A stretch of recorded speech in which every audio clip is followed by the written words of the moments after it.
Here to discuss White House Press Secretary Karoline Leavitt. Karoline, thanks so much for joining us tonight. Look, they are not tamping down this rhetoric. It's fantastic that we're seeing these arrests and federal charges filed. These threats, just every day we hear a new threat. But what can the administration do at this point? Laura, it's despicable rhetoric that continues to come from the left. And I'm so sorry to read that story about my colleague, Russ Vought, who is an amazing patriot, a great guy who loves this country. And for this individual to show up at Russ's home and to call him a fascist, again, as you just pointed out rightfully, it's the same rhetoric that we hear from not only elected Democrat officials, but also the legacy media. What I am proud of is that President Trump and Attorney General Bondi are not going to tolerate these vile threats against administration officials and against our brave men and women of law enforcement. The men and women of ICE have faced an 8,000% increase in death threats and harassment, illegal harassment. And I know DOJ is working very closely with FBI and the Homeland Security Task Force put together by Stephen Miller to hold these individuals accountable. We had a self-proclaimed Antifa member and domestic terrorist arrested out of Minnesota yesterday. So rest assured to everyone in this country, no matter what you do or who you are, if you are making vile threats against public officials and the brave men and women who serve this country in a uniform, you will be going to jail. Karoline, it's been a rough few weeks with the stock market and the economy, you know, up and down, but a lot of downs. But today was a record-setting day, and that means, of course, the left is absolutely miserable. Now, last April, after Liberation Day, I think it was Peter Navarro at the White House predicted that the Dow would hit 50,000. A lot of people laughed at him. Meanwhile, you had these economists like Paul Krugman, liberal. They were predicting doom and gloom, all because of the tariffs. So tonight I'm saying, as the Dow edged up over 50,000 today, who's the real expert here on the economy?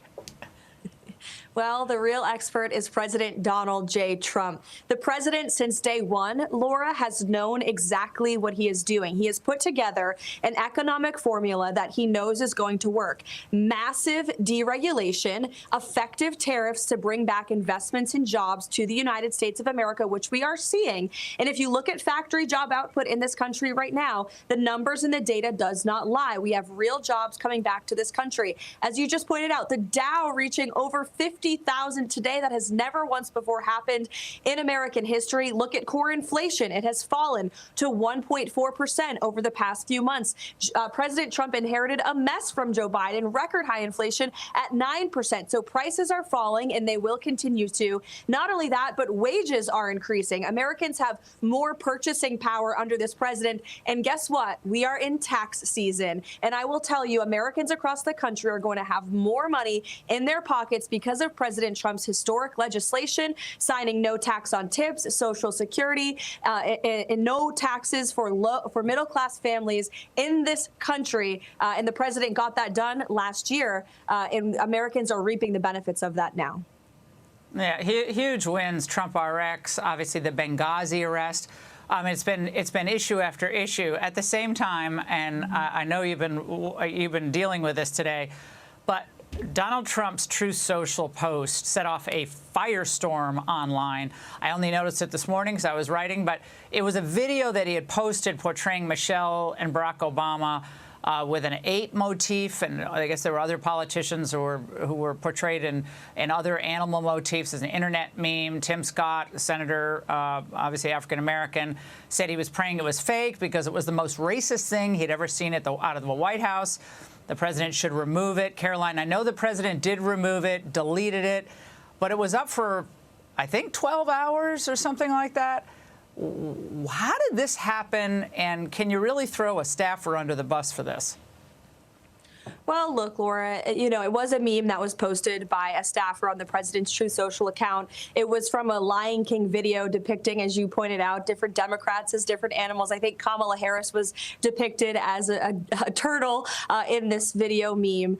The president did take it down. He spoke with lawmakers today out of respect for them, including Senator Tim Scott. The post was removed. But leave it to the leftist media, of course, to talk about this all day rather than talk about the fact that the Dow now has broken over 50,000 points for the first time in our nation's history, rather than talk about what President Trump did last night, launching TrumpRx.gov, which is the first of its kind, amazing, beautiful website for direct-to-consumer drug purchases for the American people to go to TrumpRx.gov right now and to purchase prescription drugs that are at a much lower cost, sometimes more than 600% less, because of the successful deals that this president negotiated with pharmaceutical companies. It's great news. Yeah.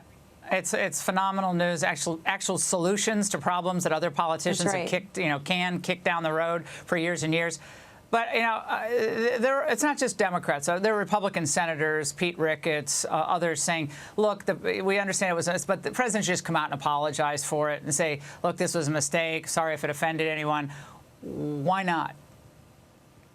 Well, look, I won't get ahead of the president, Laura, and he may be speaking with the press later today, but he did take down the post. And again, this is merely a distraction for the fake news media from TrumpRx last night, from the fact that this week it was revealed 0 illegal aliens were released into our country again for 9 months in a row, another historic achievement of this administration. The fact that this week we saw the data murder rates in this country the lowest since 1900. I mean, these are unbelievable results on behalf of all Americans, regardless of race, religion, or creed, whether they live in a red state or a blue state. And we fight extremely hard here every single day to get the fake news media to pay attention to the wins and the achievements that I see this president firsthand working around the clock to accomplish and to deliver on behalf of this great country, which he loves so much.